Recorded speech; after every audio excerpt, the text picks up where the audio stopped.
नमस्कार साथियों, हमारे एक और वीडियो में आपका स्वागत है। आज हम क्लास 2 की यानी कि यूनिट फर्स्ट की जो आपकी क्लासेज चल रही थी उनकी बात करेंगे। हम 10 मिनट में एक टॉपिक करवाते हैं ताकि आप उन्हें समझें और एग्ज़ाम में अपनी खुद की लैंग्वेज में उन्हें लिख सके आसानी से। तो दोस्तों, आज की वीडियो में हम आपको बताएंगे कि डायनोफ्लैजिलेट्स क्या होते हैं, क्योंकि पिछले वीडियो में हमने आपको बताया था कि हमारा जो किंगडम प्रोटिस्टा चल रहा था, प्रोटिस्टा में हमने पढ़ाया था, आपको समझाया था क्राइसोफाइट्स हो गए थे पूरे। उसमें 2 एग्जाम्पल थे आपके, डेस्मिड्स और डायटम्स। और अब आज हम बात करने जा रहे हैं डायनोफ्लैजिलेट्स की। तो आज का जो 10 मिनट का टॉपिक रहेगा वो डायनोफ्लैजिलेट्स रहेगा। तो सबसे पहले मैं डायनोफ्लैजिलेट से पहले पहुंचने से पहले आपको बता दूं कि ये नोट्स हैं, ये आपको हमारे टेलीग्राम पे अपलोड कर दिए जाएंगे, उसकी पीडीएफ, तो आप वहां से ले सकते हैं। तो साथियों, शुरू करते हैं। Desmids and golden algae are same. ये एक क्वेश्चन के माध्यम से आपको समझाने का प्रयास किया जा रहा है कि डेस्मिड्स और गोल्डन एल्गी क्या एक ही हैं। तो साथियों, इसमें बताया गया है कि desmids are also known as a golden algae और golden brown algae because they have characteristics of golden colour due to the presence of carotenoid pigment fucoxanthin. कि एक सवाल उठता है हमारे सबसे पहले कि डेस्मिड्स और गोल्डन एल्गी दोनों सेम ही हैं।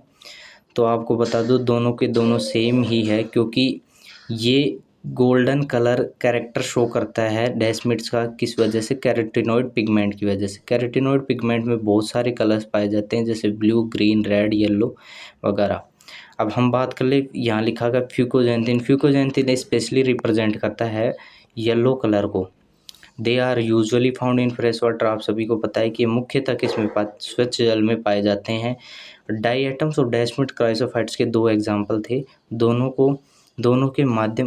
के बीच में कॉमन पॉइंट्स क्या हैं? तो इसमें समझाया गया है कि diatoms and desmids are inducted under chrysophyte. ये दोनों किंगडम प्रोटिस्टा के अंदर क्राइसोफाइट्स के एग्जाम्पल हैं या उसके टाइप्स हैं, उसके अंदर आते हैं। इनके these are the main producer of oceans. ये समुंदर में यानी कि मुख्यतः निर्माण यही करते हैं। They prepare food not only for themselves but also the other life forms in the ocean. ये स्वयं के लिए तो भोजन बनाते ही बनाते हैं, लेकिन जो समुद्री जीव हैं उनके लिए भी ये भोजन बनाते हैं। एक तरीके से जैसे हमारे लिए पेड़ पौधे काम करते हैं, उसी प्रकार डायटम समुद्र में काम करते हैं। तो this is the reason they are also called pearls of the ocean. तो साथियों, इसे सागर का मोती भी कहा जाता है, पीएल्स ऑफ ओशियन। अब बात कर लें आज के हमारे टॉपिक पे, डायनोफ्लैजिलेट्स। डायनो यानी कि 2 टर्म से यूज किया गया है, ये ग्रीक भाषा से लिया गया शब्द है डायनोफ्लैजिलेट। डायनो यानी होता है रीलिंग और फ्लैजिलेट यानी विप। यानी रीलिंग होता है एक तरीके से घुमावदार, और विप यानी कोड़े की तरह घुमावदार। इसमें 2 फ्लैजिला पाई जाती हैं और दोनों ही डिफरेंट होती हैं। एक होती है लॉन्गिट्यूडनल और एक होती है हॉरिजॉन्टल। इसमें बात कर ले हम, देखिए, these organism are mostly marine. ये मुख्यतः समुद्र में पाए जाते हैं और फोटोसिंथेटिक होते हैं। दे अपीयर्स येलो। उनके जो कलर शो करते हैं वो येलो करते हैं, जैसे पीला, ग्रीन, ब्राउन, ब्लू। वही बात है कि ये अपने मेन पिगमेंट पे प्रेजेंट करते हैं, जैसे कैरोटीनॉइड पिगमेंट हो गया। तो ये डिफरेंट कलर्स पे, इनके पिगमेंट्स पे डिपेंड करता है कि ये कौन से कलर के शो करते हैं। The walls of the has stiff cellulose plates on outer surface. इनकी वॉल्स है जो कि बहुत ही मोटी पाई जाती हैं। सेलुलोज की प्लेट, आउटर सरफेस पे सेलुलोज की प्लेट पाई जाती है।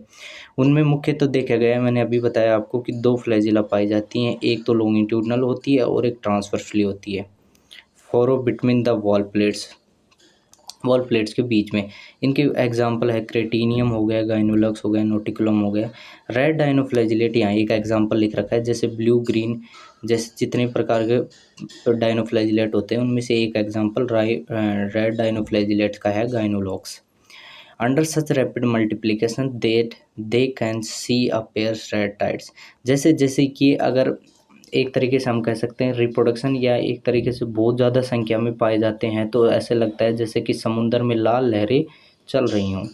लाल लहरों के मतलब है कि इनका कलर रेड डायनोफ्लैजिलेट यानी कि जो लाल कलर के होते हैं, यहाँ ये लाल लहरों की बात की गई है। तो ये एग्जांपल है गाइनोलॉक्स का, यानी कि जब गाइनोलॉक्स एक साथ समुद्र की लहरों में तैरते हैं तो ऐसे लगता है जैसे लाल लहरें चल रही हों, और उसी दौरान ये एक टॉक्सिन पदार्थ यानी कि एक जहरीला पदार्थ रिलीज़ करते हैं, जिससे बहुत सारे समुद्री जीव नष्ट हो जाते हैं, जैसे कि मुख्यतः मछलियाँ, इनको नुकसान पहुँचता है।